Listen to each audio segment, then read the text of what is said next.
باپ اور میں جنت میں اتنے قریب ہوں گے جیسے یہ 2 انگلیاں قریب ہے۔ میرے پیارے آقا صلی اللہ علیہ وسلم کی کنیزوں، آج لوگ بیٹیوں کو بوجھ سمجھتے ہیں، بیٹیوں کو بوجھ تصور کرتے ہیں۔ بچی پیدا ہو جائے ماں بے چین ہو جاتی ہے، بچی پیدا ہو جائے باپ کے چہرے پہ ہوائیں اڑنے لگتی ہے۔ میرے آقا ارشاد فرماتے ہیں میں خود بیٹیوں کا باپ ہوں، جس کے گھر میں بیٹی پیدا ہوتی ہے میں اس کو جنت کی بشارت دیتا ہوں۔ اے خاتون جنت رضی اللہ تعالیٰ عنہ کی کنیزوں، ایک مرتبہ میرے آقا مصطفیٰ کریم رؤوف الرحیم علیہ تحیت و تسلیم کے ساتھ صحابہ کرام تشریف لے جا رہے تھے۔ آقا کریم کے صحابہ حضور کے ساتھ جا رہے ہیں۔ میرے سرکار کی صحبت نے صحابہ کو اتنا بلند کر دیا تھا۔ ایک مرتبہ صحابہ کرام ایک گھر کو دیکھ کر اس سے نور کی کرنوں کو چھنتا نکلتا دیکھ کر عرض کرتے ہیں یا رسول اللہ، ہمارے ماں باپ آپ پہ قربان، ہم دیکھ رہے ہیں کہ اس گھر سے نور چھن چھن کے نکل رہا ہے، آقا وجہ کیا ہے؟ میرے رسول نے فرمایا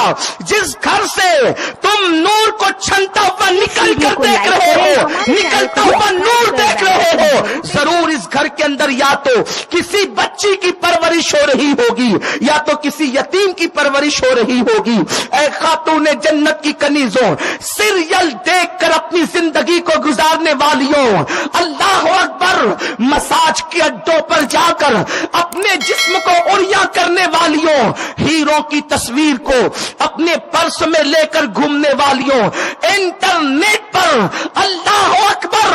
گندے مناظر دیکھ کر اپنی نگاہوں کو تسکین دینے والیوں، ساس بہو کے سیریل کو دیکھ کر کے زندگی گزارنے کے لیے خطوط متعین کرنے کا خواب دیکھنے والیوں، میں تم سے پوچھنا چاہتا ہوں، دنیا نے تو تم سے جینے کا حق بھی چھین لیا تھا، مجھے بتاؤ جب تم زندہ دفن ہو رہی تھی طائف کی وادیوں میں پتھر کھا کر تمہیں زندگی دینے والا کون تھا؟ مکے کی وادیوں میں کانٹوں پہ چل کر تمہاری عظمت کو بلند کرنے والا کون تھا؟ بیٹی کو فدا کے امی وابی یا فاطمہ کہہ کر اپنے ماں باپ کو بیٹی پہ قربان کر کے بیٹی کی عظمت دکھانے والا کون تھا؟ اے خاتون جنت کی کنیزوں، اس لیے یاد رکھو بیٹی کو بوجھ نہ سمجھنا، بیٹی اللہ کی نعمت ہے۔ یہ بھی پتا چلا ہے کہ آج کل جب ماں کے شکم میں بیٹی آ جاتی ہے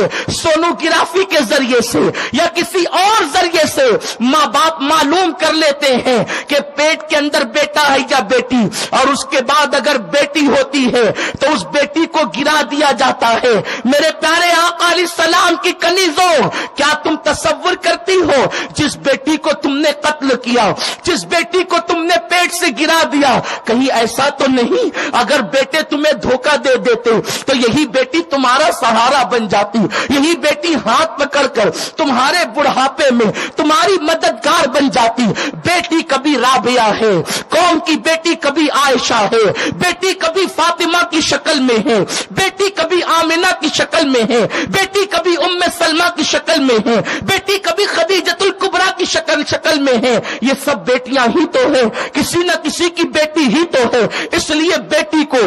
بوجھ تصور مت کرو، بیٹی کو اللہ کی نعمت تصور کرو۔ اور اگر بیٹیاں پیدا بھی ہو جائیں تو ان کے ساتھ کیا سلوک کیا جاتا ہے؟ اگر کوئی تحفہ لاتے ہیں تو بیٹوں کے لیے قیمتی اور بیٹی کے لیے بڑا ہلکا تحفہ، اور اس کے بعد لانے کے بعد سب سے پہلے بیٹے کو دیتے ہیں، بیٹیوں کو نہیں دیتے۔ لیکن آؤ میرے آقا مصطفیٰ کریم رؤوف الرحیم صلی اللہ علیہ وسلم کا فرمان سنو۔ میرے رسول فرماتے ہیں اگر تمہارے گھر میں 3 عدد بیٹی ہو اور 1 ہی عدد بیٹا ہو، اب پتا چلا کہ بیٹا 1 ہوگا اور بیٹیاں 3 ہوگی تو ماں باپ کو زیادہ پیار بیٹے سے ہوگا، اس لیے کہ بیٹا ایک لوتا ہے۔ لیکن قربان جائے میرے آقا مصطفیٰ جان رحمت پر، میرے سرکار کریم نواز پر، آقا کریم فرماتے ہیں اگر تمہارے گھر میں 1 عدد بیٹا ہو اور 3 عدد بیٹیاں ہو اور تم سفر سے واپس آؤ اور کوئی تحفہ لے کر کے آؤ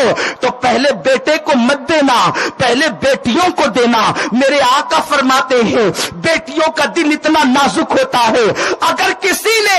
اپنی بیٹی کا دل دکھایا تو گویا اس نے مصطفیٰ جان رحمت کا دل دکھایا۔ فرمایا میرے پیارے آقا صلی اللہ تعالی علیہ وسلم کی کنیزوں، میں تم سے پوچھنا چاہتا ہوں، آقا کریم رؤوف الرحیم صلی اللہ تعالی علیہ وسلم سفر سے واپس آنے کے بعد پہلے تحفہ بیٹی کو دینے کی بات کرتے ہیں اور فرماتے ہیں اگر کسی نے بیٹی کا دل دکھایا گویا اس نے اپنے نبی کا دل دکھایا، اسی لیے تو میرے آقا جب کبھی سفر پر جاتے تو آخری میں سیدہ فاطمہ سے ملاقات کرتے اور جب سفر سے واپس تشریف لاتے تو سب سے پہلے میرے آقا سیدہ فاطمہ کے گھر آتے۔ آقا کریم صلی اللہ علیہ وسلم نے بیٹیوں کی عظمت کو اتنا بلند کیا